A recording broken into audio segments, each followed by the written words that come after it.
नमस्कार दोस्तों। हम लोग हिंदी यहाँ पर देख सकते हैं कि हिंदी साहित्य इतिहास से संबंधित प्रमुख ग्रंथों के बारे में हम लोग देखेंगे। एक तरफ ग्रंथ दिया गया है, एक तरफ लेखक और एक प्रकाशन वर्ष है, उसको हम लोग देखते हैं। तो चलते हैं हम अपने क्रमानुसार प्रश्न पर। पहले नंबर क्वेश्चन पर चलते हैं और आप पहले नंबर क्वेश्चन को यहाँ पर आप देख सकते हैं। देखिए, कह रहा है कि जो इस्तबार दौला लिटरेचर हिंदुई ए हिंदुस्तानी के लेखक कौन हो जाएंगे? तो ये गारसाद और तासी। तो यहाँ पर तो दिया है ना, कि क्या हो जाएंगे? ये गारसाद और तासी हो जाएंगे। तो पूरा हो इनका नाम क्या हो जाएगा? गारसाद और तासी। इनका प्रकाशन वर्ष क्या किसे संबंधित हो जाएगा? तो 1800 कब से हो जाएगा? 1839 से। पहला भाग है, ये पहला खंड 1839 ईस्वी से और दूसरा भाग 1847 ईस्वी में इसका प्रकाशन हुआ। तो आप नए आए तो इस चैनल को सब्सक्राइब कर लीजिए इसी तरह महत्वपूर्ण क्वेश्चन पाने के लिए। तो यहाँ पर देख सकते हैं, और जो इस्तवार लेटू लिखा गया है ना, यहाँ पर जो वह दिखाई दे रहा है, ये वर्णानुक्रम अनुसार लिखा गया है। ये वर्णानुसार लिखा गया है, ठीक है ना? तो याद रखिएगा ये। उसके बाद से यहाँ पर दूसरा के नंबर क्वेश्चन को देखेंगे हम लोग। कह रहा है कि तज़किरा ई स्वराई हिंदी किसे संबंधित हो जाएगा? तज़किरा ई स्वराई हिंदी किसे संबंधित हो जाएगा? तो मौलवी करीमुद्दीन से संबंधित हो जाएगा। किससे संबंधित हो जाएगा? तो मौलवी करीमुद्दीन से संबंधित। यहाँ पर आप देख सकते हैं कि जो तज़किरा ई स्वराई है ना, तो यहाँ पर स्वराई है, तो हम लोग एक वर्ड का इस्तेमाल कर रहे हैं, क्रिया तो स्वर है क्या? तो यहाँ पर यह हो जाएगा, क्या हो जाएगा? स्वराई माने कि करिया। तो क्या हो जाएगा? ये मौलवी करीमुद्दीन से संबंधित हो जाएगा और 1848 ईस्वी में इसको प्रकाशन किया गया था। उसके बाद से हम लोग ये देखेंगे भाषा काव्य संग्रह। तो भाषा इधर है और संग्रह इसे है। तो जो भाषा काव्य संग्रह महेश दत्त से संबंधित है और उसके बाद से 1873 ईस्वी में इसको प्रकाशित किया गया था। यहाँ पर देख सकते हो, जो भाषा काव्य का संग्रह करेगा वह निश्चित है कि माने कि भाषा काव्य को तो महेश दत्त, वो भाषा का महेश दत्त नाम का लड़का वो भाषा का गजब संग्रह किया हुआ है, तो उसको महेश दत्त हो जाएगा। उसके बाद हम आगे चलते हैं क्वेश्चन पर। आगे क्वेश्चन क्या कर रहा है? कह रहा है कि शिव सिंह सरोज, ये शिव सिंह सरोज ये ग्रंथ है और इसको शिव सिंह शंकर ने 1878 ईस्वी में लिखा गया था और कहीं 1883 ईस्वी भी हम लोग देखने को मिलता है। उसके बाद से यहाँ पर 5 नंबर क्वेश्चन पे चलेंगे। कह रहा है कि modern vernacular literature of northern Hindustan. तो ये क्या हो जाएगा? अगर हम मर्डर करेंगे तो वो गिर जाएगा ना, तो ये ग्रियर्सन हो जाएगा। 4 अब्राहम ग्रियर्सन 1888। उसके बाद से यहाँ पर हिंदी गोविंद रत्नमाला किसे संबंधित हो जाएगा? हिंदी गोविंद रत्नमाला ये श्याम सुंदर दास से संबंधित हो जाएगा। तो यहाँ पर आप देख सकते हैं कि जो हिंदी गोविंद रत्नमाला है, माना अगर रत्न का जो माला बनेगा निश्चित है कि वो सुंदर बनेगा। तो हिंदी गोविंद रत्नमाला ग्रंथ किसे संबंधित हो जाएगा? डॉक्टर श्याम सुंदर दास से संबंधित हो जाएगा, ठीक है ना? और ये 1904 और 1914 ईस्वी को प्रकाशन वर्ष माना जाता है, ठीक है ना? इसके बाद से हम लोग आगे चलेंगे 7 नंबर क्वेश्चन पर।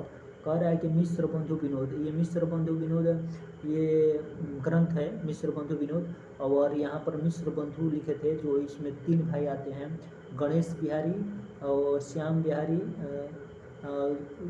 गणेश बिहारी, श्याम बिहारी और सुखदेव बिहारी, ये 3 भाई आते हैं। वह इसका प्रकाशन वर्ष पहला भाग 1913 ईस्वी में प्रकाशन हुआ था और दूसरा का भाग 1934 ईस्वी में प्रकाशन हुआ था। उसके बाद से हम लोग आगे चलेंगे क्वेश्चन, ठीक है? वो उसके बाद से हम लोग आगे चलेंगे क्वेश्चन यहाँ पर देखेंगे, ठीक है ना? यहाँ पर देख सकते हैं कि यहाँ पर क्या क्वेश्चन दिया गया है 8 नंबर क्वेश्चन को। 8 नंबर क्वेश्चन कह रहा है कि कविता कौमुदी किसे संबंधित हो जाएगा? इसमें से 138 कवियों का वर्णन किया गया है कविता कौमुदी में। तो कवि राम नरेश त्रिपाठी यहाँ जो पहला भाग 1917 में और दूसरा का भाग कब प्रकाशित हुआ था? 1926 ईस्वी में प्रकाशित हुआ था। तो कविता जो कौमुदी होगा ना, कविता कौमुदी, तो जो कविता कौमुदी होगा तो निश्चित है कि उसमें राम नरेश होंगे, एकदम नरेश होंगे। कविता मोदी होगा वो राम नरेश त्रिपाठी होंगे, तो यहाँ पर जोड़ देकर थोड़ा बोलेंगे राम नरेश त्रिपाठी। कविता कुमुदी तो राम नरेश त्रिपाठी। उसके बाद से 8 नंबर क्वेश्चन देखेंगे। 8 नंबर ये हो गया 8 नंबर। और उसके बाद से हम लोग इधर चलेंगे, यहाँ पर हम लोग इस क्वेश्चन को इधर, ये हिंदी साहित्य के इतिहास के बारे में हम लोग देख रहे हैं। और यहाँ पर आप देख सकते हैं, यहाँ पर थोड़ा सा बड़ा, यहाँ पर देखिए ये कह रहा है कि ए स्केच ऑफ हिंदी लिटरेचर। तो हम स्केच से ABC पढ़ते हैं ना, तो ये हो जाएगा, ये B हो जाएगा, तो एडविन ग्रिप्च हो जाएगा, ठीक है ना। तो 1970 ईस्वी में इसको 17 ईस्वी में लिखा गया था, ठीक है। और उसके बाद से हम 10 नंबर क्वेश्चन पर चलेंगे। 10 नंबर क्वेश्चन कह रहा है कि ए हिस्ट्री ऑफ हिंदी लिटरेचर। तो ये हिस्ट्री रहेगा ना, तो हिस्ट्री माने कि एफम जो पहले रेडियो चलता था ना, तो उसका भी एफम उसका भी माने कि एफम का भी क्या इतिहास है। तो ये हिस्ट्री आएगा ना, तो history of the Hindi literature F E के से संबंधित हो जाएगा, 1920 से संबंधित हो जाएगा, ठीक है ना, 1920। उसके बाद से कह रहा है कि ब्रज माधुरी सार किससे संबंधित हो जाएगा। तो ब्रज माधुरी सार ये किससे संबंधित हो जाएगा, ब्रज माधुरी सार ये किससे संबंधित हो जाएगा। तो हम लोग जानते हैं कि ब्रज माधुरी सार किससे संबंधित हो जाएगा, तो वियोगी हरि से संबंधित हो जाएगा। तो मान लें कि ब्रजवासी क्या रहते हैं, ब्रजवासी वियोग में रहते हैं, तो ब्रज माधुरी सार ये वियोगी हरि से संबंधित हो जाएगा और 1923 ईस्वी से संबंधित हो जाएगा। ये वियोगी हरि किससे संबंधित हो जाएगा, 1923 ईस्वी से संबंधित हो जाएगा। ब्रज माधुरी सार ये किससे संबंधित हो जाएगा, तो वियोगी हरि से, क्योंकि ब्रजवासी वियोग में रहते हैं तो वियोगी हरि हो जाएंगे ब्रज माधुरी सार के 1923 में। उसके बाद से यहाँ पर हिंदी साहित्य, यहाँ पर देख सकते हैं हिंदी साहित्य विमर्श, यहाँ पर विमर्श दिया गया है ना, तो हिंदी साहित्य विमर्श। तो विमर्श जो होगा उसको हम क्या करेंगे, तो वहाँ पर जो विमल माने कि विमर्श को हम विमल से डिलीट करेंगे, और पान और में विमल का प्रयोग किया जाता है, ठीक है ना। तो पदुमलाल पूनालाल बख्शी हो जाएंगे, ठीक है ना। तो विमल में हम लोग पान का प्रयोग करेंगे, तो पदुमलाल पूनालाल ये सब हो जाएगा। तो 1923 में इसका भी हो जाएगा, ठीक है ना। उसके बाद से आगे चलिए क्वेश्चन पत्र, ये कह रहा है कि हिंदी साहित्य का संक्षिप्त इतिहास किससे संबंधित है। तो हिंदी साहित्य का संक्षिप्त इतिहास राम नरेश त्रिपाठी से संबंधित है।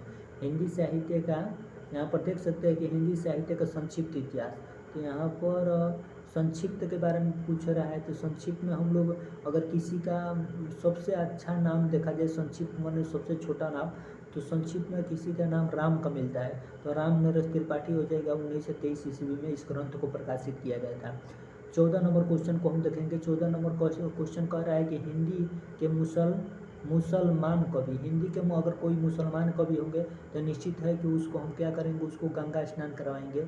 हाँ, हिंदी के अगर मुसलमान कवि रहें तो गंगा स्नान करेंगे, क्योंकि वो उसके बारे में नहीं जानते हैं कि वो क्या है हिंदी, तो उनको गंगा स्नान कराना पड़ेगा, बहुत सारे तथ्यों को जानकारी देना पड़ेगा। तो गंगा प्रसाद सिंह अखोरी से संबंधित हो जाएगा, तो ठीक है ना। गंगा प्रसाद सिंह अखोरी से संबंधित 1926 ईस्वी में इस पत्र का, इस ग्रंथ का प्रकाशन किया गया था। उसके बाद से 15 नंबर क्वेश्चन पर चलेंगे।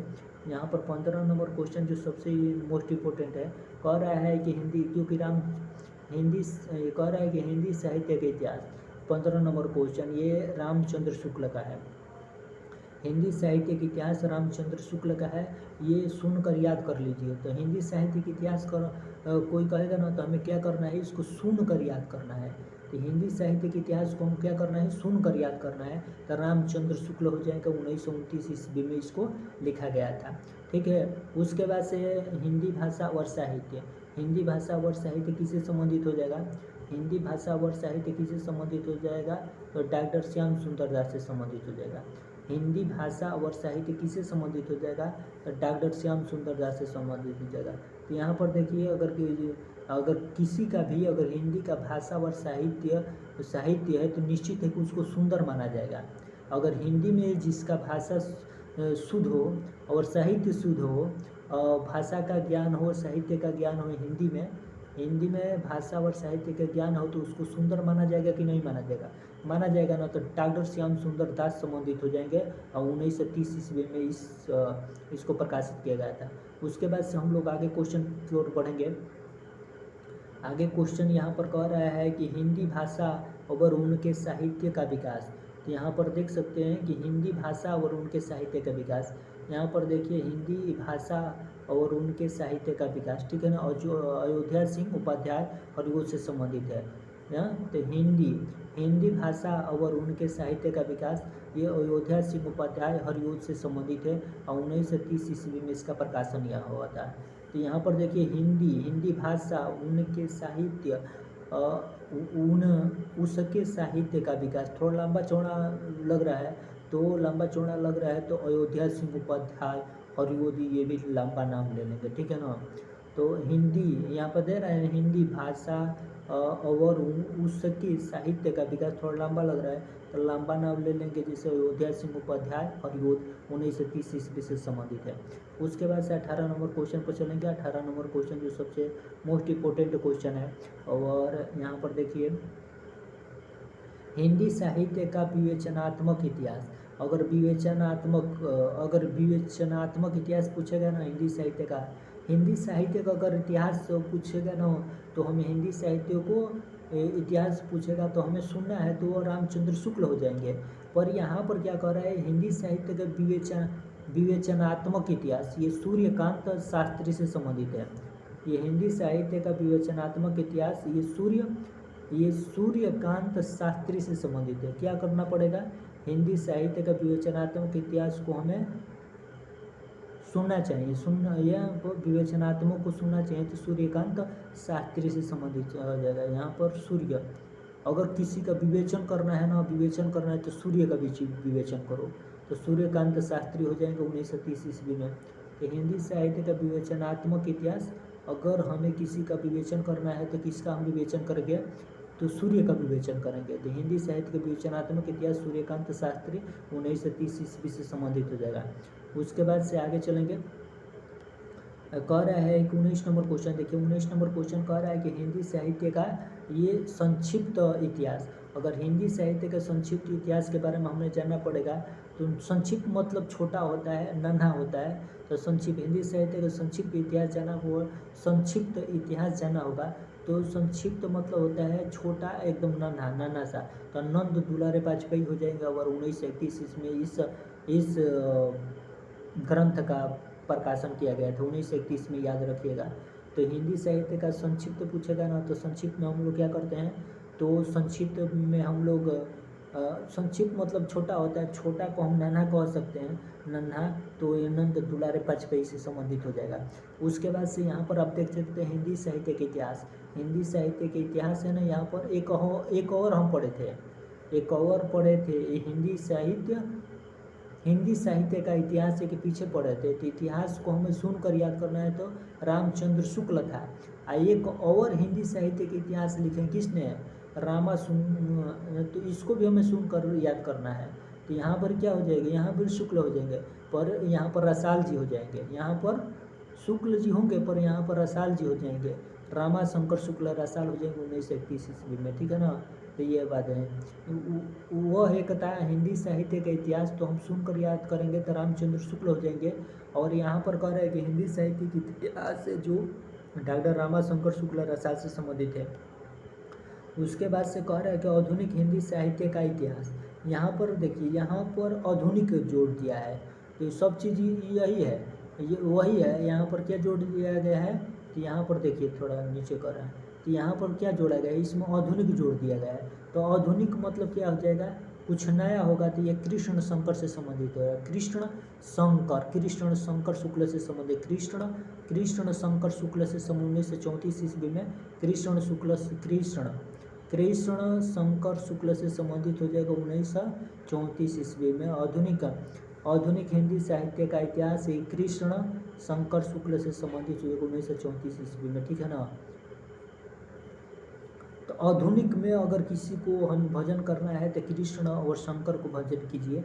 आधुनिक युग में कृष्ण और शंकर का, अगर राम को भजन तो ये मिथ्या चल रही है, बस चुनावी मामला है। अगर करना है तो आधुनिक हिंदी साहित्य, आधुनिक में अगर भजन करना है तो कृष्ण और शिव को कीजिए, ठीक है ना। तो क्या हो जाएगा, कृष्ण शंकर शुक्ल 1934 ईस्वी में ये इससे संबंधित है। उसके बाद से यहाँ पर देख सकते हैं हिंदी साहित्य का सुबोध माने कि सुबोध माने कि कोई सुबोध नाम का कोई लड़का है, वो अपना राय दे रहा है। हाँ, तो कह रहा है कि हिंदी साहित्य का सुबोध राय दे रहा है, तो किससे संबंधित हो जाएगा, ये गुलाब राय से संबंधित हो जाएगा। 1937 ईस्वी में हिंदी साहित्य का सुबोध को ग्रंथ को प्रकाशित किया गया था 37 में। तो सुबोध को हम लोग क्या करना है, राय दे रहा है तो उसको क्या कर दे रहा है तो उसको सुनना पड़ेगा। मैंने कि सुनेंगे कि राय दे रहा है तो कुछ कह रहा है राय के तौर पर, तो उसको सुनेंगे। तो सुबोध गुलाब राय से संबंधित हो जाएगा 1937। उसके बाद से हम लोग इधर देखेंगे, और यहाँ पर इधर आइए, और यहाँ पर हिंदी साहित्य का आलोचनात्मक इतिहास जो सबसे मोस्ट इम्पोर्टेंट है, ये आलोचना पूछ रहा है ना, आलोचनात्मक इतिहास। तो हिंदी साहित्य का आलोचनात्मक इतिहास राम कुमार वर्मा से संबंधित है। यहाँ पर कह रहा है कि हिंदी साहित्य का आलोचनात्मक इतिहास किससे संबंधित है, राम कुमार वर्मा से संबंधित 1938 ईस्वी में। हिंदी साहित्य का आलोचनात्मक इतिहास राम कुमार वर्मा से संबंधित 1938 ईस्वी में, ठीक है ना। तो यहाँ पर आलोचना राम को भी हुआ है, ये राम को भी लोग छोड़े नहीं है, ठीक है ना। तो ये राम कुमार वर्मा हो जाएगा 1938 हो जाएगा, ठीक। उसके बाद से 24 नंबर क्वेश्चन पर चलेंगे। 24 नंबर क्वेश्चन को हम लोग देखेंगे। यहाँ पर कह रहा है कि ये राजस्थानी साहित्य की रूपरेखा, तो मोती राजस्थानी रूपरेखा। तो देखिए ये राजस्थानी है ना, राजस्थानी पूछ रहे हैं, राजस्थानी। यहाँ पर थोड़ा सा जगह दे दो बस। ये 24 नंबर क्वेश्चन को देखिए, कह रहा है कि राजस्थानी हिंदी साहित्य की रूपरेखा। तो रूपरेखा जिसका माने कि मोती जैसा रूपरेखा होता है ना, उसको लोग देखते हैं। तो जैसा माने कि रूपरेखा जैसे मोती जैसा रहता है ना, तो हिंदी साहित्य का रूपरेखा तो मोतीलाल मेनारिया हो जाएंगे। मैम जैसे मोती जैसा जिसका रूप होता है ना, लोग उसको देखते हैं। तो राजस्थानी साहित्य की रूपरेखा ये मोतीलाल मेनारिया हो जाएगा 1939, ठीक है ना। उसके बाद से यहाँ पर आगे क्वेश्चन देखिए 25 नंबर क्वेश्चन हिंदी साहित्य की भूमिका। तो हिंदी साहित्य की भूमिका तो हजारी प्रसाद द्विवेदी, ये सब हर व्यक्ति को याद है। हिंदी साहित्य की भूमिका हजारी प्रसाद है ना। तो भूमिका 1000 होता है, पर हमें एक ही को भूमिका काम आता है। तो भूमिका क्या होता है, 1000 होता है। हजारी प्रसाद द्विवेदी 1940 हो जाएगा, ठीक। कह रहा है कि यहाँ पर हिंदी साहित्य का रेखाचित्र, हिंदी साहित्य का क्या हो जाएगा, हिंदी साहित्य के रेखाचित्र।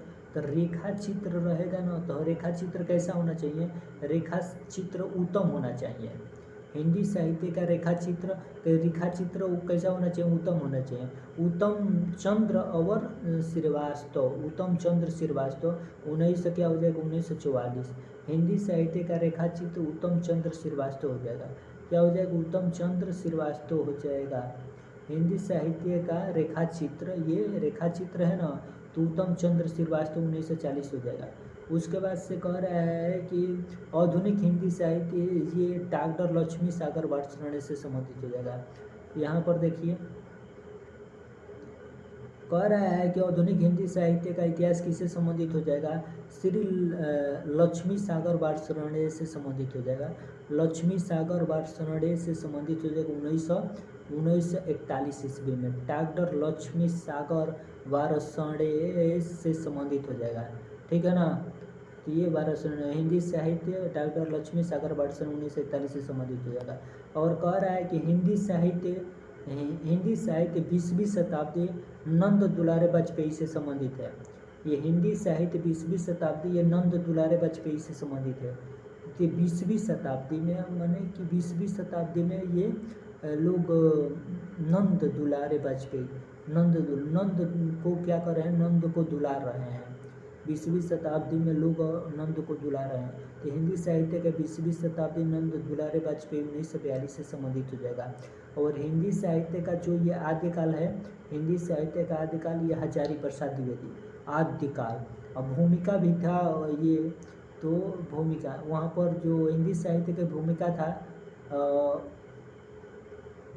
हजारी प्रसाद द्विवेदी का और भूमिका था वहाँ पर। यहाँ पर हिंदी साहित्य का आदिकाल हजारी प्रसाद, तो भूमिका आ जाए चाहे आदिकाल आ जाए चाहे वो हिंदी साहित्य का उद्भव और विकास आ जाए, ये हजारी प्रसाद द्विवेदी से संबंधित है। यहाँ पर हजारी प्रसाद द्विवेदी का 2 रचनाएं और हैं, इसको ग्रंथ है हिंदी साहित्य का आदिकाल, हिंदी साहित्य का आदिकाल और हिंदी साहित्य का उद्भव और विकास, ये हजारी प्रसाद द्विवेदी से संबंधित 1952 ईस्वी में, ठीक है ना। उसके बाद से हजारी प्रसाद द्विवेदी हो जाएंगे। उसके बाद से कह रहा है कि हिंदी साहित्य का इतिहास डॉक्टर नगेंद्र 1973 से संबंधित। हिंदी साहित्य का इतिहास किससे संबंधित हो जाएगा?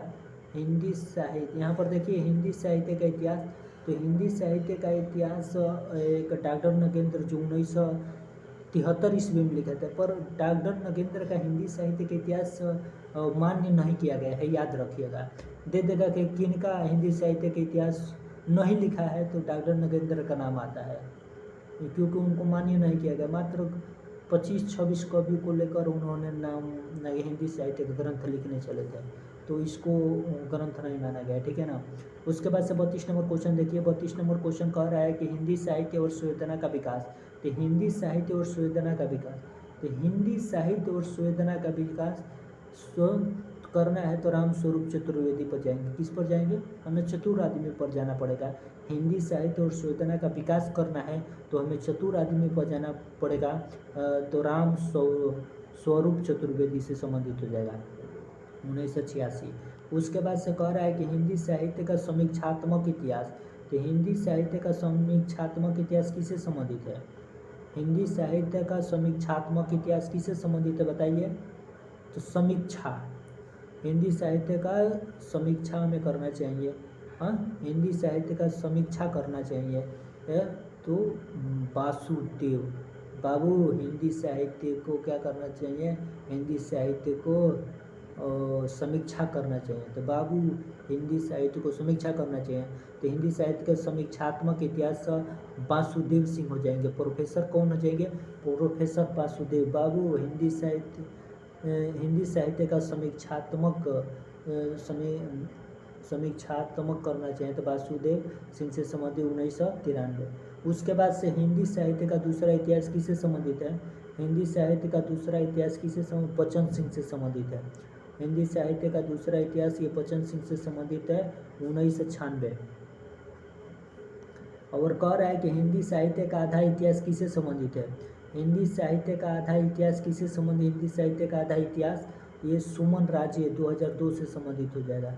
हिंदी साहित्य का आधा इतिहास ये सुमन राजे से संबंधित हो जाएगा। हिंदी साहित्य का आधा इतिहास, तो आधा इतिहास पर हमें क्या करना चाहिए? आधा इतिहास पर राज करना चाहिए।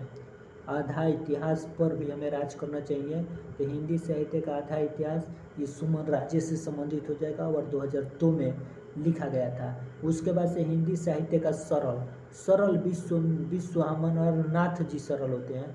भोलेनाथ बाबा क्या होते हैं?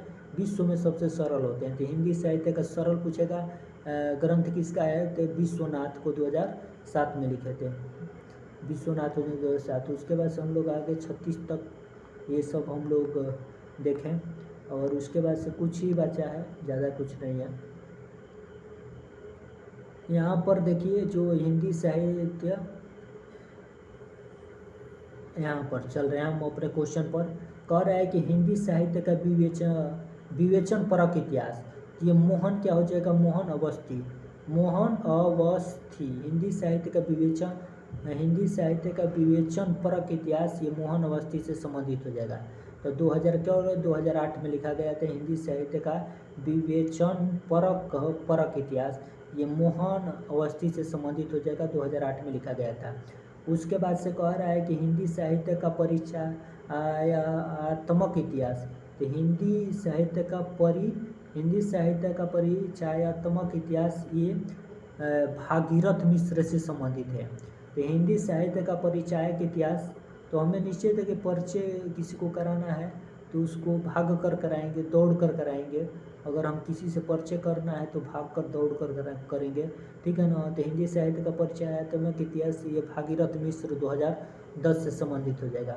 और हिंदी साहित्य का ओझल, हिंदी यहाँ पर दे रहा है ना, हिंदी साहित्य का ओझल नारी इतिहास, तो नीरजा माधव से संबंधित हो जाएगा। ये नारी इतिहास कहेगा ना तो नीरजा माधव से संबंधित हो जाएगा। नारी इतिहास नीरजा माधव 2002।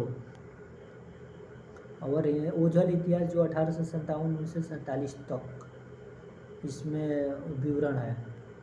और हिंदी साहित्य का इतिहास, हम लोग हिंदी साहित्य का इतिहास पता है कितने पढ़े हैं? हाँ, 3-4 पढ़ लिए। तो ये तीसरा का है हिंदी साहित्य का इतिहास। तो ये 40 नंबर हिंदी साहित्य का इतिहास हेमंत कुकरेती 2015 से संबंधित है। हिंदी साहित्य का इतिहास हेमंत कुकरेती 2015 ईस्वी से संबंधित है।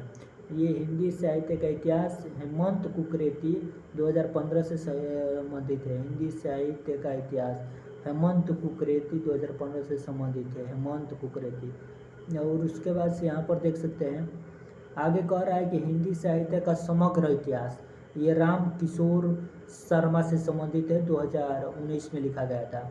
हिंदी साहित्य का समग्र इतिहास राम किशोर शर्मा से संबंधित है। और यहाँ पर आगे देखेंगे हम लोग समग्र राम किशोर शर्मा 2019 से संबंधित हो जाएगा। एक लेटेस्ट रचना लिखी गई थी, यहाँ पर 42 नंबर क्वेश्चन देखिए जो सबसे मोस्ट इम्पोर्टेंट है। कह रहा है कि खड़ी बोली हिंदी साहित्य का इतिहास, खड़ी बोली हिंदी साहित्य का इतिहास ये ब्रजरत्न दास लिखे थे 1941 में। खड़ी बोली हिंदी साहित्य का इतिहास ब्रजरत्न दास लिखे थे 1941 में। उसके बाद से हम लोग आगे चलेंगे क्वेश्चन पर। यहाँ पर कुछ नोट्स दे रहा है, उसको हम लोग देखेंगे। कह रहा है कि नोट्स देखिए, कह रहा है कि हिंदी साहित्य का बृहद इतिहास नागरी प्रचारणी सभा काशी द्वारा 16 खंडों में प्रकाशित हुआ। इनमें से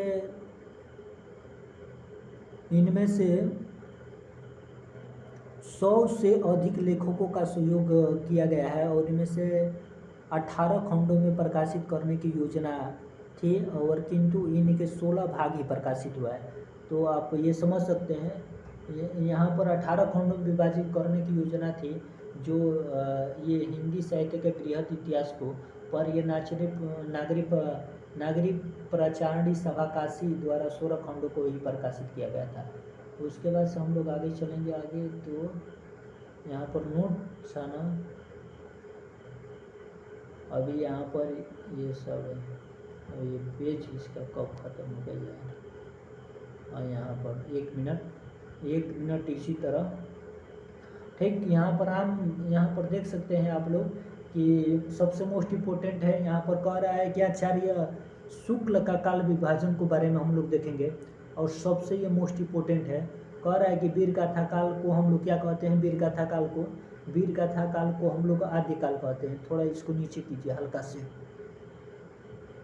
ये आचार्य रामचंद्र शुक्ल का काल विभाजन है और ये सभी प्रतियोगी परीक्षाओं के लिए और इसमें महत्वपूर्ण साबित हो सकता है। तो चलिए हम लोग उनके काल विभाजन के काल को देखते हैं। पहला, ये 4 भाग में है। हिंदी आचार्य शुक्ल का काल विभाजन ये 4 भाग में है।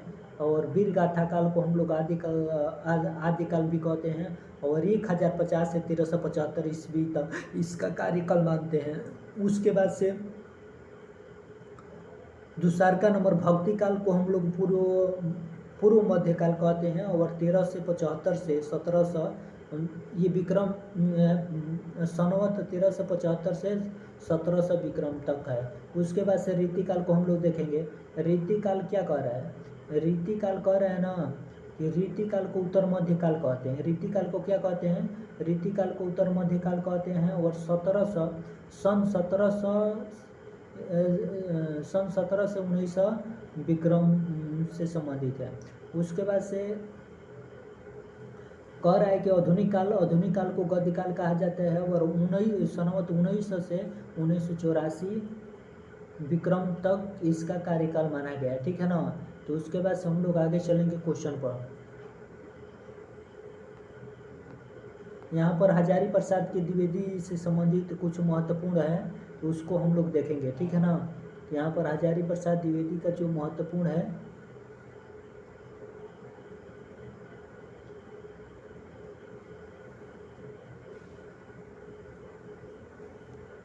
ये जो हजारी प्रसाद द्विवेदी का भी 4 भागों में विभाजित है। पहला भाग आदिकाल है, और जो इनका कार्यकाल का 1000 ईस्वी से 1400 ईस्वी तक उद्भव और विकास से संबंधित है।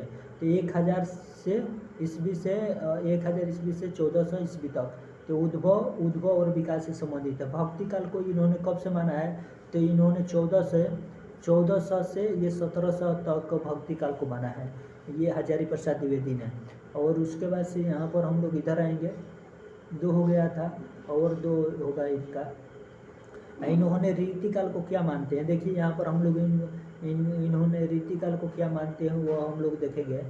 तो यहाँ पर आप देख सकते हैं कि रीतिकाल का समय मानते हैं ये 1700 से 1900 ईस्वी तक। और उसके बाद से यहाँ पर देख सकते हैं आधुनिक काल मानते हैं 1900 से अब तक, ये उनका ये विभाजन काल है। उसके बाद से हम लोग कह रहे हैं डॉक्टर नगेंद्र का काल विभाजन से संबंधित हम लोग देखेंगे। तो यहाँ पर डॉक्टर नगेंद्र का काल विभाजन कितना है, तो यहाँ पर हम लोग थोड़ा छोटा कर रहे हैं, 4 बराबर भाग में है डॉक्टर नगेंद्र का काल विभाजन, ठीक है ना। तो एक कौन सा है, एक आद्य काल है। डॉक्टर नगेंद्र का काल विभाजन क्या है, एक आद्य काल है, एक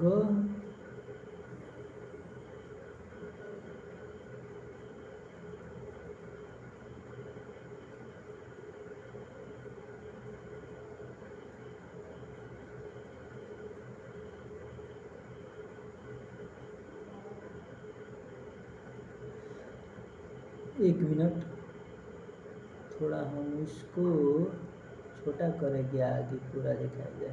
चलो अब दिखाई देगा। यहाँ पर डॉक्टर नगेंद्र का काल विभाजन हम लोग देखेंगे।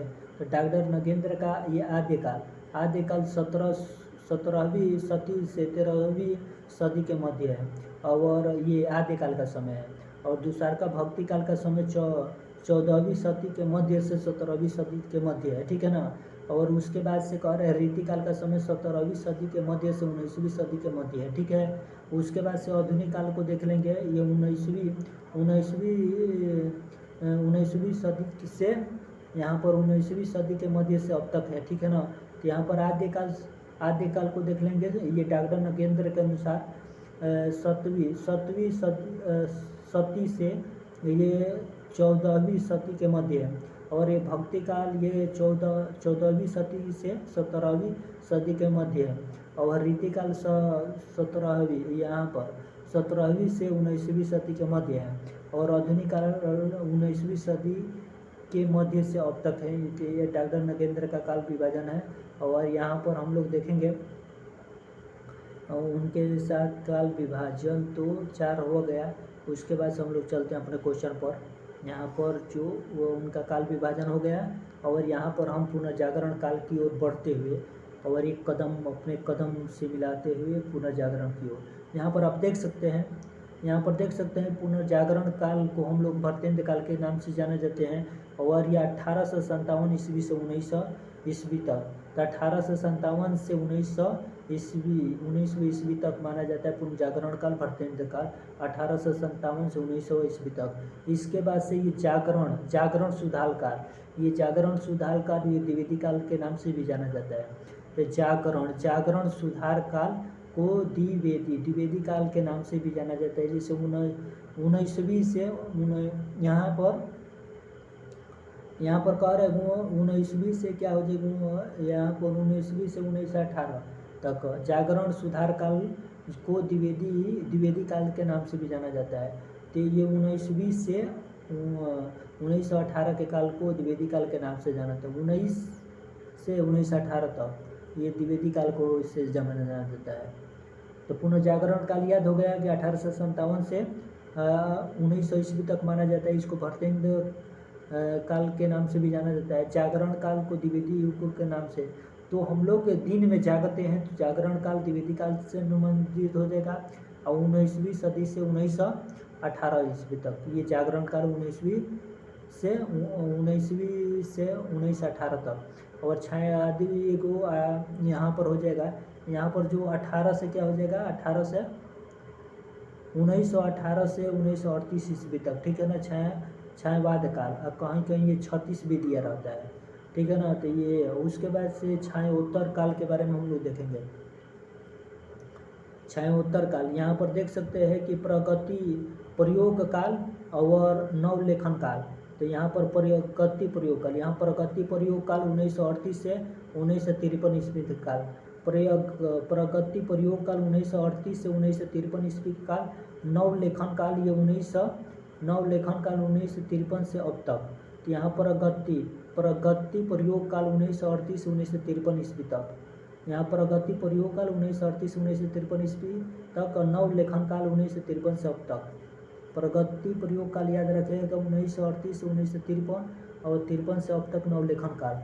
और उसके बाद से कह रहा है यहाँ पर हिंदी के प्रथम कवि किसको कौन मानते हैं, उनको देखेंगे। यहाँ पर हिंदी के प्रथम कवि, जैसे कहने का मतलब है कि एक तरफ हिंदी का प्रथम कवि दिया गया है, तो यहाँ पर शिव सिंह सेंगर किसको हिंदी का प्रथम कवि मानते हैं, तो ये पुष्य या पुंड को, ये पुष्य या पुंड को, जो पुष्य या पुंड को शिव सिंह सेंगर किसको हिंदी का प्रथम कवि मानते हैं, तो पुष्प शब्द याद रखिएगा। तो ये पुष्य हो जाएगा और पुंड हो जाएगा, ठीक है ना। उसके बाद से यहाँ पर आप देख सकते हैं कि आगे थोड़ा करें इसको आगे। तो यहाँ पर देखिए कह रहे हैं, यहाँ पर ये हो गया था हिंदी के प्रथम कवि। तो यहाँ पर गणपति चंद्रगुप्त, तो ये गणपति चंद्रगुप्त किसको मानते हैं, गणपति चंद्रगुप्त किसको मानते हैं, तो गणेश जी बहुत चतुर थे, तो ये भद्रसूरी भद्र, और वो तो भोला भादा थे, भद्र थे। यहाँ पर देखिए तो ये शालिभद्रसूरी को मानते हैं गणपति। तो गणेश का क्या है ना, गणेश नाम का कोई लड़का है और उसके क्या है, उनके सालिया है, ठीक है ना। तो ये किससे संबंधित हो जाएगा, ये शालिभद्रसूरी से संबंधित हो जाएगा, ठीक है ना। ये किससे संबंधित हो जाएगा, शालिभद्रसूरी से संबंधित है। गणेश नाम की कोई लड़का है, उसके साली है, तो ये गणपति चंद्रगुप्त किसको मानते हैं, शालिभद्रसूरी को मानते हैं। राम कुमार वर्मा किसको मानते हैं, तो राम स्वयं अपने आप को मानेंगे प्रथम कवि, राम कुमार वर्मा तो स्वयं को मानेंगे, तो ये शंभू को मानेंगे। तो ये राम कुमार वर्मा किसको मानेंगे, ये शंभू को मानेंगे। तो यहाँ से हम लोग क्या हो जाएगा, और राहुल संस्कृतियन और डॉक्टर नगेंद्र, तो राहुल संस्कृतियन और डॉक्टर नगेंद्र सर देने मानते हैं। तो ये सरापा को क्या, डॉक्टर और दो लोग हो जाएंगे यहाँ पर, राहुल हो जाएंगे, संस्कृतियन हो जाएंगे, हाँ, राहुल संस्कृतियन डॉक्टर नगेंद्र, तो ये रहेंगे, तो ये दो लोग हो गए। तो यहाँ पर क्या मानेंगे, ये सर देने मानेंगे ना सरापा को, इस सरापा को हम टिक लगा देंगे। उसके बाद से यहाँ पर हो गया। उसके बाद से हम लोग आगे चलेंगे, वो हिंदी के कौन से कवि कौन किसको मानते हैं, हजारी प्रसाद द्विवेदी किसको मानते हैं, तो हजारी प्रसाद द्विवेदी तो अब्दुल रहमान को, तो हजारी प्रसाद का तो सभी लोग मान लिए हैं कुछ ना कुछ कवि को। तो ये हजारी प्रसाद द्विवेदी कह रहे हैं कि अब रहो हम भी मान रहे हैं, तो रहो हम भी मान रहे हैं तो रहमान हो जाएंगे। तो अब्दुल रहमान को इन्होंने क्या किया, रहो हम भी मान रहे हैं, तो अब्दुल रहमान को ये मान लिए, सभी लोग मान लिए। तो हजारी प्रसाद द्विवेदी क्यों पीछे रहेंगे, तो रहो माने कि हजारी प्रसाद कह रहे हैं कि रहो हम भी मान रहे हैं, तो अब्दुल रहमान को ये मान लिया है ना। तो अद-दह माड़ माने कि अब्दुल रहमान और अद-दह माड़ से संबंधित हो जाएगा। उसके बाद से ये चंद्रधर्म शर्मा गुलेरी, रामचंद्र शुक्ल, दोनों लोग, ये चंद्रधर शर्मा गुलेरी और रामचंद्र शुक्ल, ये दोनों किसको मानते हैं, तो बताइए ये दोनों किसको मानते हैं। तो ये क्या करेंगे, चंद्रधर शर्मा गुलेरी, ये क्या हो जाएंगे,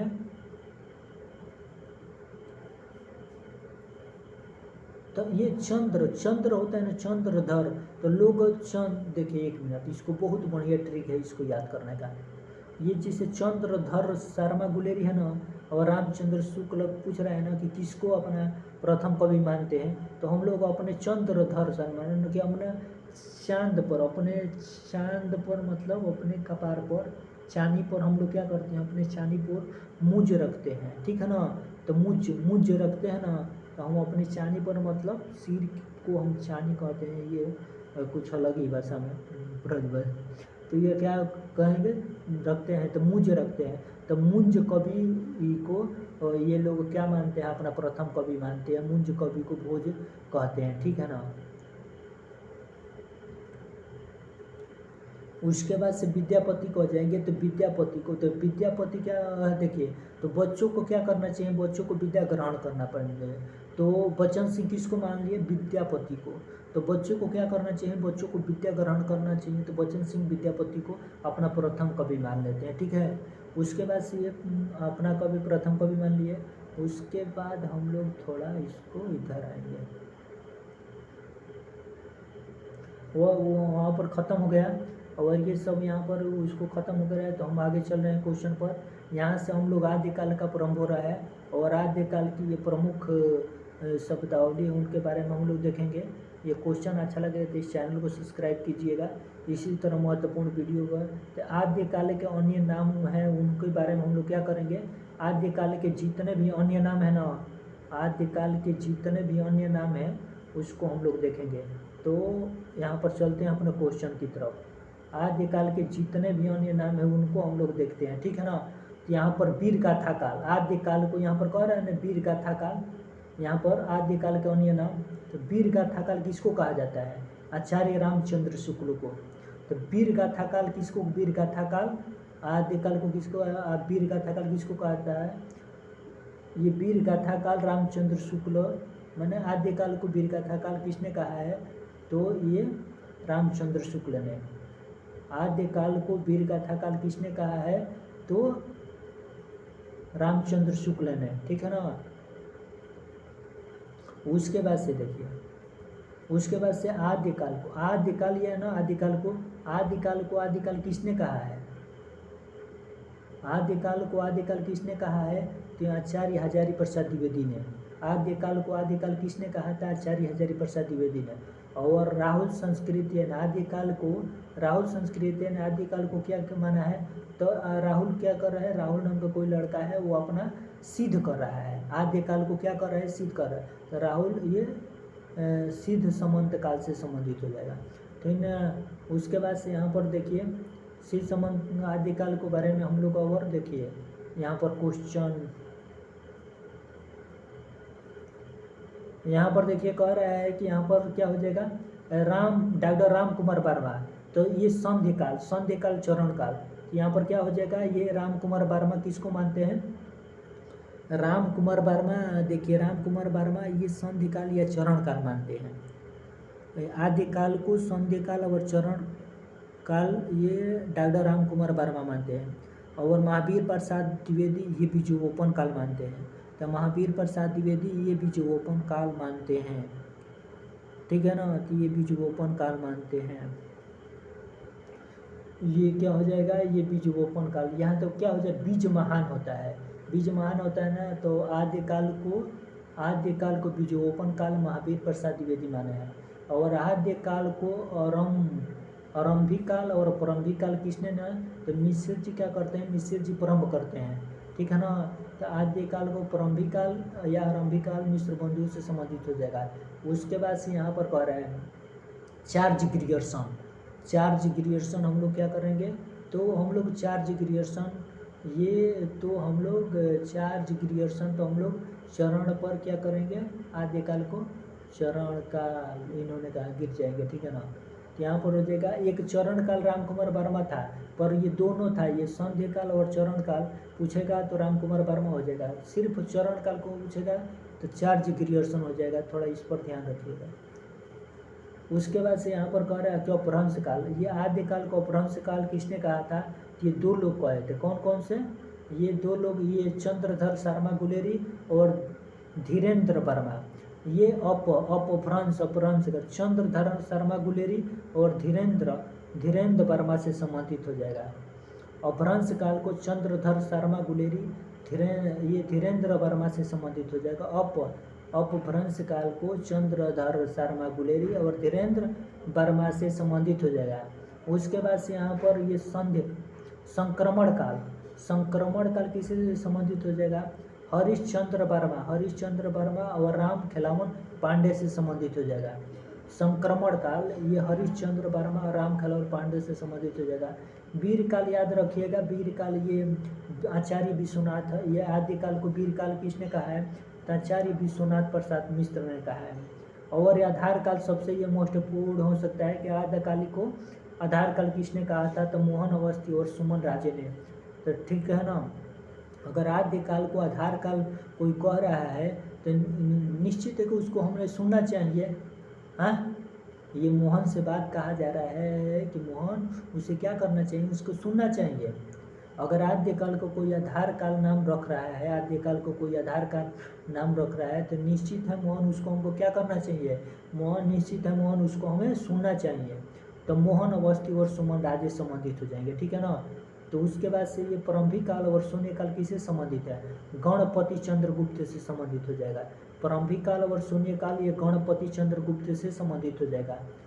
गणपति चंद्रगुप्त से क्या हो जाएगा? गणपति चंद्रगुप्त से संबंधित हो जाएगा। प्रारंभिक काल, आदिकाल को प्रारंभिक काल और शून्य काल कोई कहे तो निश्चित है कि गणपति चंद्र गुप्त से संबंधित हो जाएगा। और आद्यकाल को अंधकार काल कहे, अगर मान लीजिए कि कोई आद्यकाल को अंधकार काल कह रहा है, हाँ, तो आद्यकाल को अंधकार काल कौन कह सकता है? पृथ्वी पर जो रहेगा वही न कह सकता है। तो पृथ्वीनाथ कमल कुल श्रेष्ठ हो जाएंगे, पृथ्वीनाथ कमल कुल श्रेष्ठ हो जाएंगे, ठीक है ना। तो आद्यकाल को अगर कोई आधार काल कह रहा है तो पृथ्वीनाथ कमल कुल श्रेष्ठ हो जाएंगे, ठीक है ना। उसके बाद से यहाँ पर देख रहे हैं हम लोग वासुदेव सिंह। तो वासुदेव माने कि अगर आद्यकाल को कोई उद्भव काल कर रहा है, अगर आद्यकाल को कोई उद्भव काल कह रहा है तो हम क्या करेंगे? आद्यकाल को अगर कोई उद्भव काल कह रहा है तो हम क्या करेंगे? हाँ, आद्यकाल को अगर कोई उद्भव काल कह रहा है तो निश्चित रूप से कहेंगे कि बस करो तो मैंने तो वासुदेव सिंह संबंधित हो जाएंगे, ठीक है ना। उसके बाद से हम लोग आगे चलेंगे। आगे कह रहा है कि शंभुनाथ। आद्यकाल को प्राचीन काल किसने कहा था? तो शंभुनाथ कहे थे। तो प्राचीन में अगर कोई देवी देवताओं का नाम लो तो शंभु का नाम जरूर आएगा, ठीक है ना।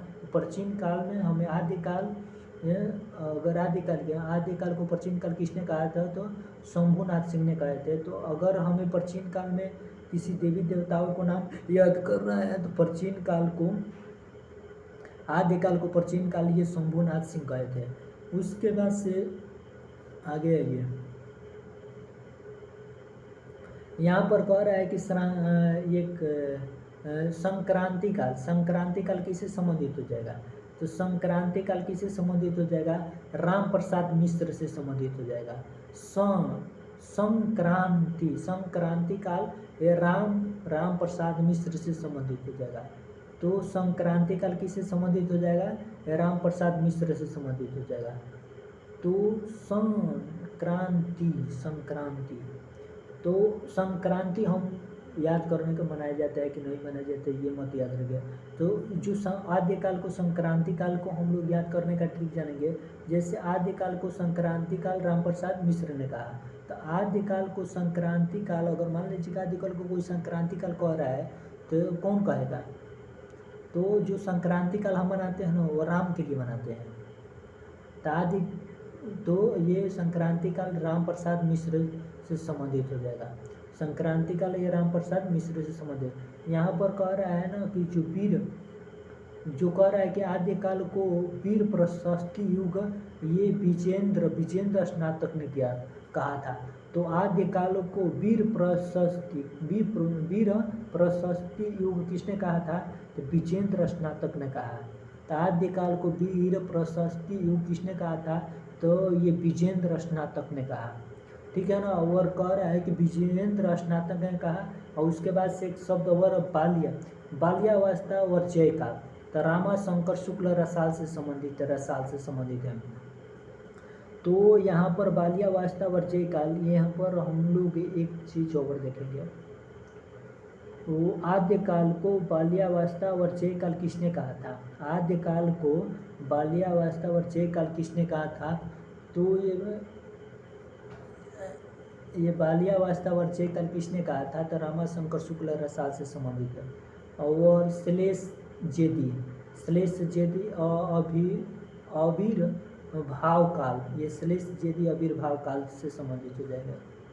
आद्यकाल को आविर्भाव काल श्लेष जेदी, और वीर काल और अपभ्रंश काल दोनों किसने कहा है आद्यकाल को? वीर काल और अपभ्रंश काल, ये श्याम सुंदर था, बहुत सुंदर इन्होंने कहा है आद्यकाल को। वीर काल और अपभ्रंश काल किसने कहा है? दोनों। तो वीर काल भी सुंदर है और अपभ्रंश काल दोनों, ये श्याम सुंदर दास। उसके बाद से हम लोग इधर आएंगे,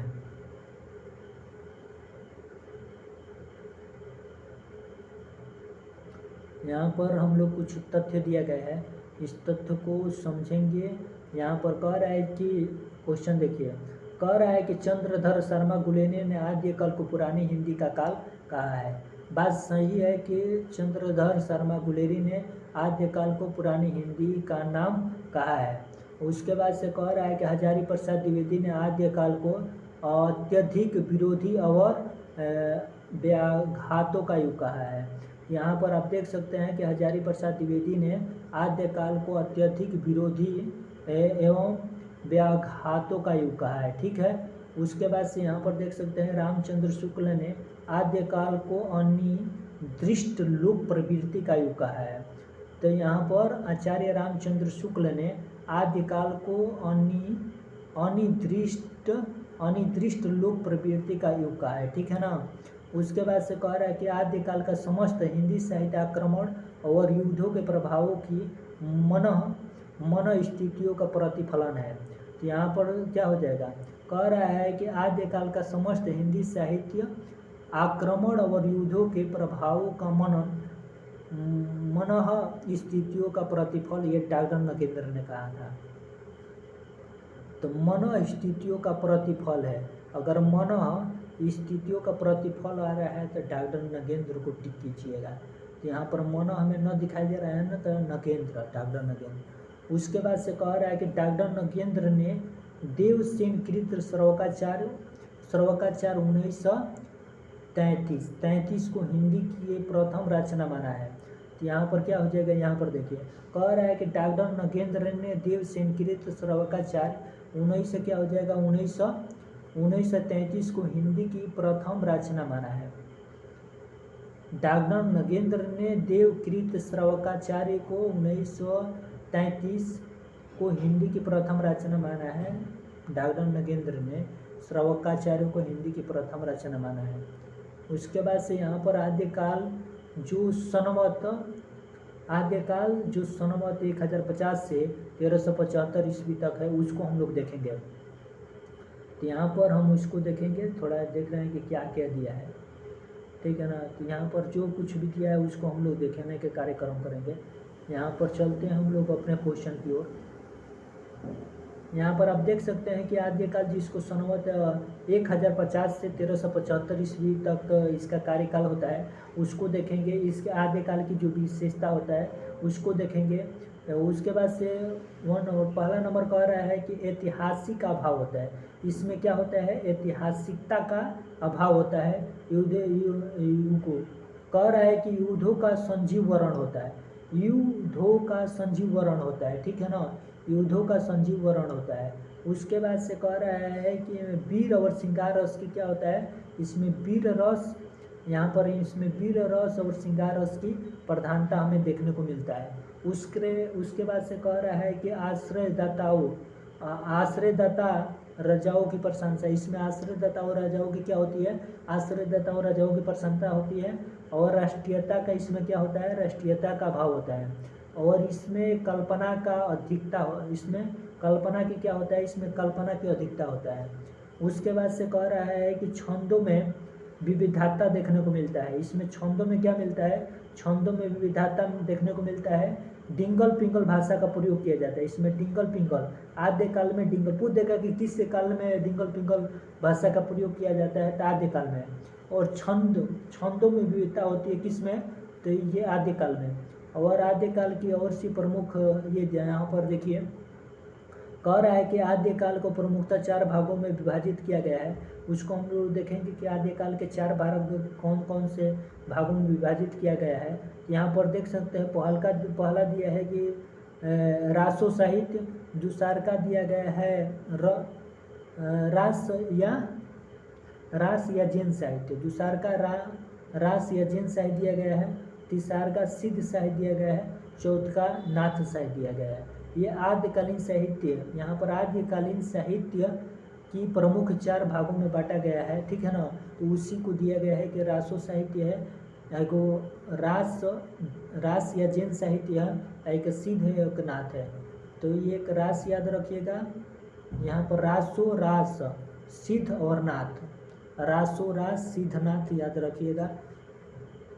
आद्यकालीन हिंदी साहित्य के 4 बराबर भागों में बांटा गया है, आद्यकालीन।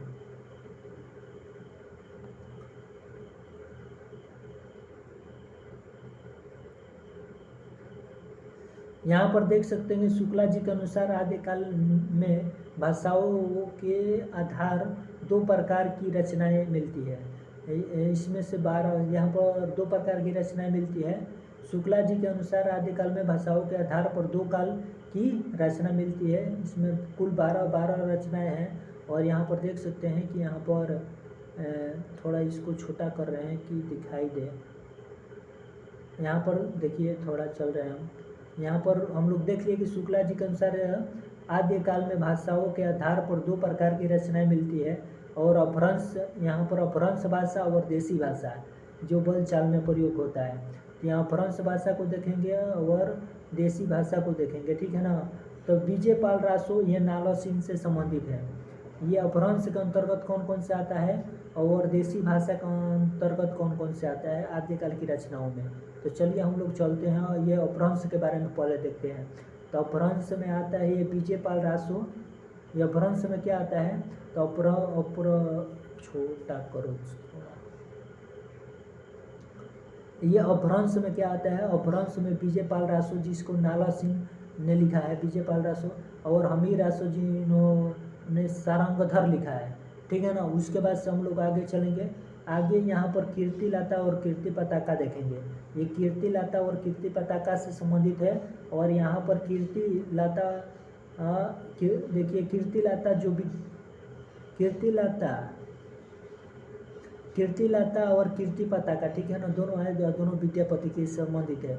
ये ग्रंथ हो गया। ये अपभ्रंश से संबंधित है। विजय पाल रासो, नालो सिंह, हमीर रासो, सारंगधर, और कीर्ति लता कीर्ति पताका ये विद्यापति से संबंधित है। अपभ्रंश से ये संबंधित है। देसी भाषाओं जिसको बोलचाल भाषा के प्रयोग किया जाता है, जैसे खुमार रासो ने दलपति विजय लिखा है, और विसल देव रासो ने नरपति नाला लिखा है। उसके बाद से कह रहा है कि पृथ्वी राज्य रासो किससे संबंधित हो जाएगा, तो ये पृथ्वी राज्य रासो चंद्र बरदाई से संबंधित हो जाएगा। और जय चंद्र प्रकाश भट्ट केदार से संबंधित है। जय चंद्र प्रकाश भट्ट केदार से संबंधित है। उसके बाद से कह रहा है कि जय मयंक जस चंद्रिका ये मधुकर भट्ट से संबंधित है। जय मयंक जस चंद्रिका ये मधुकर भट्ट से संबंधित है। ये बोलचाल के भाषा में प्रयोग होने वाली रचना है। परमाल रासो ये जगनी का है। और खुमाड़ों की पहेलियाँ जिसे अमीर खुसरो की है। विद्यापति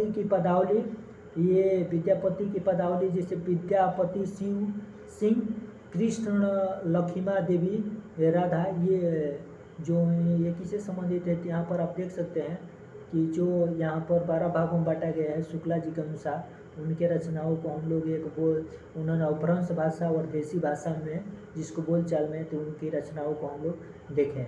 इसको अगर रचनाओं को ट्रिक से याद करेंगे, यहाँ पर देख सकते हैं आप लोग, तो हम लोग क्या एक बार ट्रिक से इसको देख दें। विजय पाल माने कि वहाँ पर हम एक ट्रिक से देखेंगे।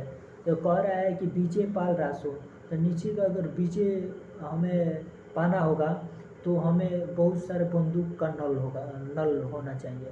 तो नालो सिंह से संबंधित हो जाएगा। विजय पाल ये नालो सिंह से संबंधित हो जाएगा, ठीक है ना। उसके बाद से हमीर रासो, तो हमीर रासो क्या हो जाएगा। हमीर रासो को सुनना चाहिए तो सरंग धरना चाहिए। ये हमीर रासो को क्या करना चाहिए, हमीर रासो को धरना चाहिए, तो ये सरंगधर से संबंधित हो जाएंगे। और कीर्ति लता और कीर्ति पताका ये हम लोग जानते हैं कि विद्यापति से संबंधित है, अपभ्रंश भाषा से संबंधित है। उसके बाद से यहाँ पर आते हैं हम लोग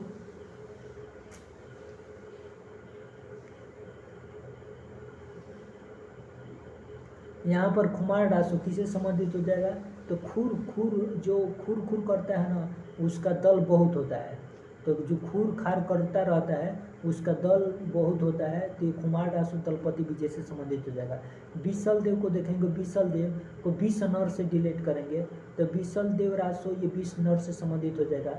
पृथ्वी राज रासो, पृथ्वी पर हमें चलना चाहिए, पृथ्वी पर हमें चलना चाहिए, तो पृथ्वी राज रासो चंद्रप्रदाय से संबंधित हो जाएगा। उसके बाद से आगे चल रहे हैं, यहाँ पर जय चंद्र प्रकाश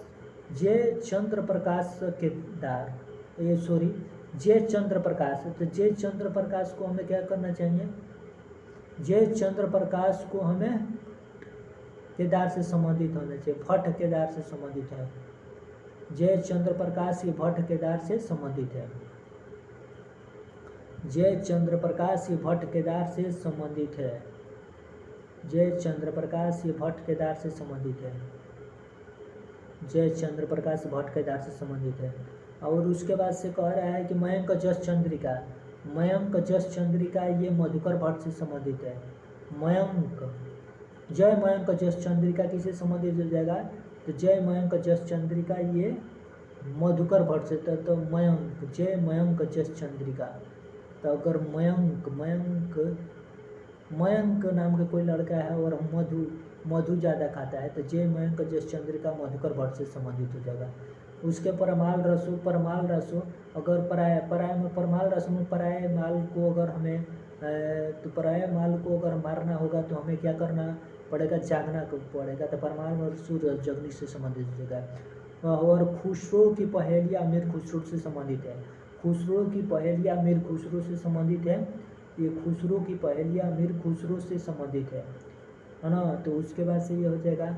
और विद्यापति की पदावली, विद्यापति शिव सिंह, कृष्ण लक्ष्मणा देवी राधा से संबंधित हो जाएगा। यहाँ पर हम लोग चलते हैं और क्वेश्चन अपना देखते हैं।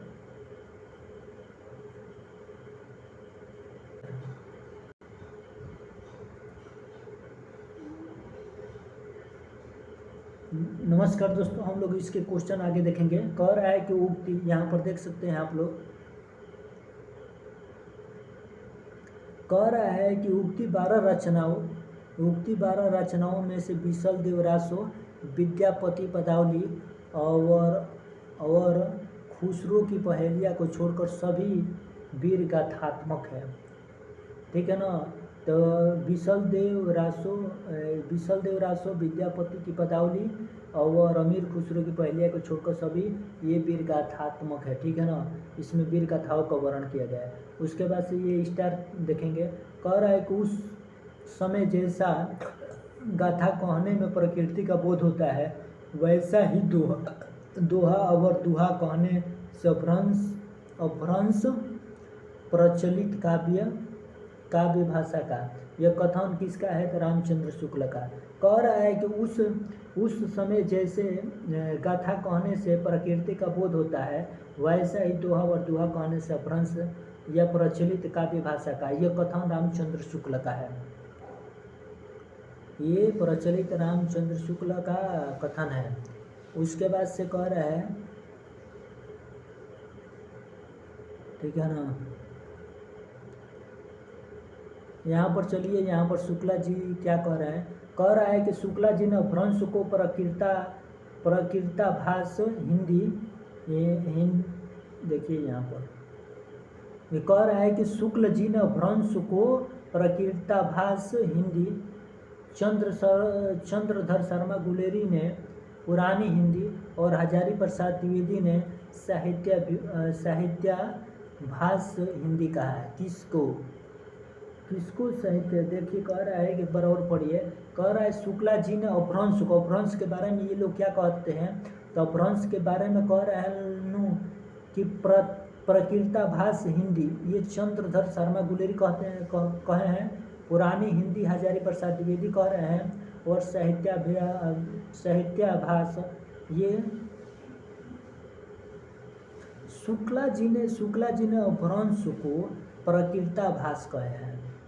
चंद्र शर्मा गुमेरी ने पुरानी हिंदी और हजारी प्रसाद द्विवेदी ने साहित्याभास हिंदी कहा है। तो ये याद रखिएगा, ठीक है ना। याद करने का ये ट्रिक क्या हो सकता है। यहाँ पर देखिए, शुक्ला जी ने अपभ्रंश को प्रकृताभास हिंदी, चंद्रधर शर्मा गुलेरी ने पुरानी हिंदी, तो चांद पुराना हो गया है तो इन्होंने इसलिए कहा, और हजारी प्रसाद द्विवेदी ने साहित्याभास हिंदी कहा है। अपभ्रंश के बारे में ये लोग सभी लोग कह रहे हैं एक दूसरे को।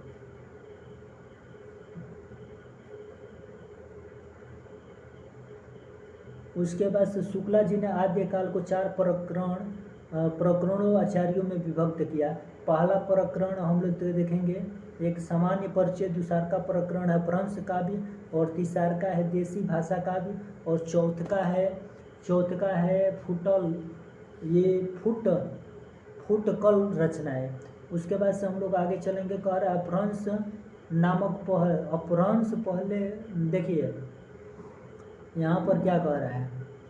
यहाँ पर अपभ्रंश नामक पहल बल्भी के राजा धरसेन और द्वितीय के शिलालेख से मिलता है, और जिसमें उसने अपने पिता गुहसेन विक्रम संवत 650 के पहले को संस्कृति प्रकृति अपभ्रंश तीनों का कवि कहा। यहाँ पर एक बार इसको देखिए, यह अपभ्रंश के बारे में क्या कहा जा रहा है। अपभ्रंश पहले पहल बल्भी के राजा धर्मसेन द्वितीय के शिलालेख में मिलता है। यह जो अपभ्रंश शब्द किसके शिलालेख में मिलता है कि ये धरसेन द्वितीय के शिलालेख में यह अपभ्रंश शब्द का उल्लेख मिलता है, जिनमें उसने अपने पिता गुहन सेन विक्रम संवत 650 ईस्वी के पहले को यहाँ पर संस्कृत प्रकृति अपभ्रंश तीनों का कवि माना है। उसके बाद से यहाँ का पर देख सकते हैं अपभ्रंश रचनाएं। यहाँ पर अपभ्रंश रचनाएं हम लोग देख सकते हैं। यहाँ पर डॉक्टर हरदेव बिहारी ने 7वीं सदी में 11वीं सदी के अंतर्गत को अपभ्रंश का स्वर्ण काल कहा है। ये इन्होंने क्या कहा है, यहाँ पर देखिए, डॉक्टर हरदेव बिहारी ने 7वीं सदी से 11वीं सदी के अंत तक अपभ्रंश का स्वर्ण काल कहा है। ये 7वीं से 11वीं सदी के अंत तक अपभ्रंश का स्वर्ण काल कहा गया है, ठीक है ना। तो याद रखिएगा, ये डॉक्टर हरदेव बिहारी के द्वारा। और उसके बाद से जो गिंद्र के नाम से भी जाना जाता है, ये इनकी 2 रचनाएं हैं। ये जोइंदु और योगींद्र, ये इनकी 2 रचनाएं हैं। ये एक परमात्मा प्रकाश, एक योगसार। ये एक परमात्मा प्रकाश और एक है योगसार, ठीक है ना। जो इंदु क्या हो जाएगा, परमात्मा प्रकाश और योग सार से संबंधित हो जाएगा, ठीक है। उसके बाद से हम लोग आगे चलेंगे। आगे देखिए, कह रहा है कि अपभ्रंश में जो इंदु से दोहा छंद का आरंभ माना जाता है। जो ये देखिए क्या कह रहा है कि अपभ्रंश भाषा में जो इंदु से ये दोहा छंद का क्या माना जाता है, दोहा छंद का प्रारंभ माना जाता है। तो जबकि हिंदी में सराहपा को, जबकि हिंदी में सराहपा को माना जाता है। अपभ्रंश में जो इंदु से दोहा छंद का प्रारंभ माना जाता है, जबकि हिंदी में सराहपा से। उसके बाद से यहाँ पर हम लोग देख सकते हैं शंभू को हम लोग देखेंगे तो शंभू को 783 ईस्वी और इनकी 3 ग्रंथ माने जाते हैं। पाहुमचरू ये शंभू का ग्रंथ है। ये शंभू का कौन सा ग्रंथ है, ये तो पाहुमचरू ये शंभू का ग्रंथ है। और रिठडेमी चर्यु इनमें कृष्ण के चरित्र का जो यहाँ पर देखिए, इसमें कृष्ण के चरित्र का वर्णन है, जिसे हरिवंश पुराण भी कहा जाता है। ये तो इसको हम लोग क्या कहते हैं, जो रिठडेमी चरु है ना, चरियु तो ये जो री ठ डे मी चरुई है, इसको हरिवंश पुराण भी कहा जाता है। ठीक है, और उसके बाद से हम लोग चलेंगे अपने आगे।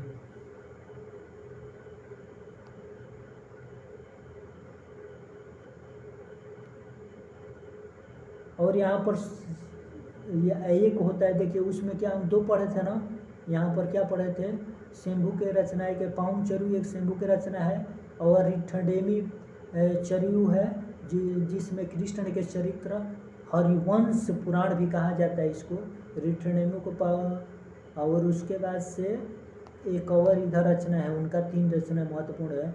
और पौन चरयु, यहाँ पर शंभू छंद एक है, ठीक है ना, उनका। तो यहाँ पर पौन चरयु 5 कांड है, इसमें 12,000 श्लोक छंद है, राम का चरित्र वर्णित किया गया है, अपभ्रंश का आदिकाल इसको कहा जाता है। और यहाँ पर देख सकते हैं, कह रहा है कि इसमें अपभ्रंश की कड़वक शैली 7 चौपाइयों के बाद दोहा की प्रथम रचना है, और शंभू का रामायण हिंदी का सबसे पुराना और सबसे उत्तम काव्य है। कह रहा है कि शंभू का रामायण हिंदी का सबसे पुराना और सबसे उत्तम काव्य है। ये शंभू का रामायण हिंदी का सबसे पुराना और सबसे उत्तम काव्य माना जाता है। राम एक राहुल संस्कृतियान कहते हैं, ठीक है ना। उसके बाद से इसे स्वयंभू के पुत्र त्रिभुवन ने पूरा किया। तो इसको किसने पूरा किया, तो स्वयंभू के पुत्र ये त्रिभुवन ने इसको पूरा किए थे, ठीक है ना। उसके बाद से कह रहा है कि डागडर भयाणी ने स्वयंभू को अपभ्रंश का कालिदास कहा। तो ये अपभ्रंश का देखिए यहाँ पर ये डागडर भयाणी ने स्वयंभू को अपभ्रंश का कालिदास कहा, और शंभू को अपभ्रंश का वाल्मीकि भी कहा जाता है, याद रखिएगा। और यहाँ पर शंभू को जैन परंपराओं का प्रथम कवि कहा जाता है, जैन परंपराओं का प्रथम कवि शंभू को। राम कुमार बारबान ने स्वयंभू को हिंदी का प्रथम कवि कहा है। राम कुमार बारबान ने शंभू को हिंदी का प्रथम कवि कहा है। राम कुमार बारबान ने शंभू को हिंदी का प्रथम कवि कहा है। शंभू ने अपनी भाषा को देसी भाषा कहा है, और कह रहा है कि शंभू ने अपनी भाषा को देसी भाषा कहा है, ठीक है ना। और उसके बाद से यहाँ पर पुष्पदंत से संबंधित कुछ महत्वपूर्ण तथ्य उसके बारे में हम लोग देखेंगे। तो पुष्पदंत जो 10वीं सदी से संबंधित है, ये मान्य खेतों के राजा कर्ण के महात्म्य भीम के सभा कवि थे, ठीक है ना। और इन्हें 10वीं सदी का सर्वश्रेष्ठ कवि कहा जाता है। और ये मूलतः सेव थे, बाद में आश्रयदाताओं के अनुरोध से जैन हो गए।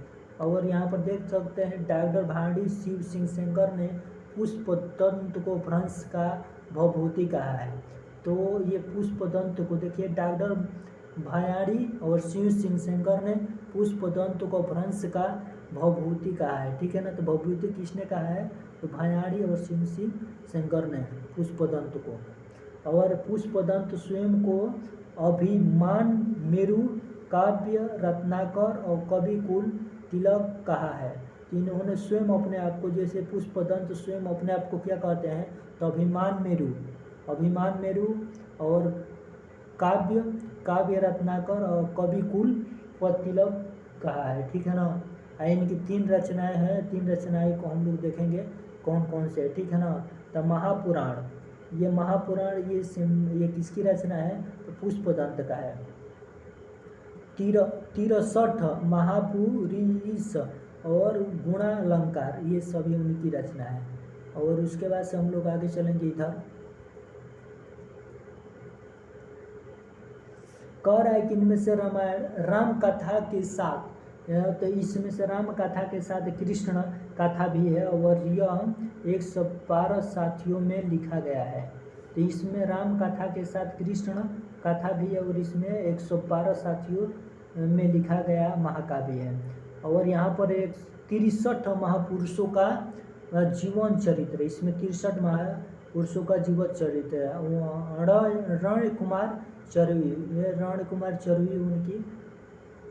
उसके बाद से शहर जसर्चर्यु ये इनकी प्रमुख रचना है। यहाँ पर देख सकते हैं कि पुष्प धातु को पुष्प दंत को भ्रंश का वेद व्यास भी कहा जाता है। तो यहाँ पर ये सबसे मोस्ट इम्पोर्टेंट है, पुष्प दंत को अपभ्रंश का वेद व्यास भी कहा जाता है। पुष्प दंत ने महापुराण में राम के 8 विवाहों को वर्णन किया है। 8 विवाहों का वर्णन किसने किया है? तो पुष्प दंत ने ये महापुराण में किए हैं और महापुराण में किए हैं। इनमें से राम की माता का नाम सुबला और लक्ष्मण की माता का नाम केकई बताया गया है, सुबला और बताया गया। और साथ ही यह भी इसमें बताया गया है कि रावण और बाली का वध राम ने नहीं बल्कि लक्ष्मण ने किया था। तो इसमें कुछ बताया गया है। शिव सिंह सेंगर ने इन्हें शाखा की जड़ कहा है और शिव सिंह सेंगर ने इसको क्या कहा है? शाखा की जड़ कहा है। डॉक्टर तगारे ने पुष्पदंत की भाषा को मराठी की जननी कहा है। मराठी की जननी कहा है। और यहाँ पर आदि पुराण और उत्तर पुराण इनकी प्रमुख रचनाएं हैं, ठीक है ना। और जिन दत्त सूरी वो उपदेश रसायन राज से संबंधित है और 1144 इसमें क्या हो जाएगा? 1144 इसमें जिन दत्त सूरी से संबंधित हो जाएगा। यह 80 पदों का नित्य गीत रास लीला काव्य है, ठीक है ना। यहाँ पर अब्दुल रहमान अदहम माड़ से संबंधित है, निवासी हो जाएंगे तू। ये अब्दुल रहमान निवासी हो जाएंगे मुल्तान से। इनके पिता का नाम मीर हुसैन और इनके जो संदेश राशक ये 12वीं का उत्तरार्ध और 13वीं के पूर्वार्ध से संबंधित है। और कह रहा है कि हिंदी भाषा में मुसलमान द्वारा रचित प्रथम ग्रंथ है। कौन? तो ये अब्दुल रहमान अददह माड़। और कह रहा है कि यह प्रथम धर्मेतर रास ग्रंथ है। यहीं पर हम अपने वाणी को विराम रखते हैं क्योंकि यहाँ पर हमें 1 घंटा 16 मिनट का ये वीडियो हो गया और थोड़ा इसको हम लोग देखेंगे। इसके आगे सब क्वेश्चन देखने वाले हैं यहाँ पर। तो 12 तक हम देखे थे, 12 याद रखिएगा। तो यहाँ पर मुनि राम सिंह जो 1000 ईस्वी से हम लोग देखेंगे। पाहुंड दोहा चर्चित ग्रंथ है इनका। तो इसके आगे देखेंगे हेमचंद्र को देखेंगे और ये सब को देखेंगे। तो अपना इस चैनल को सब्सक्राइब कर लीजिए। इसी तरह महत्वपूर्ण वीडियो पाने के लिए जय हिंद जय भारत। हम अपने वाणी को यहीं पर विराम करते हैं।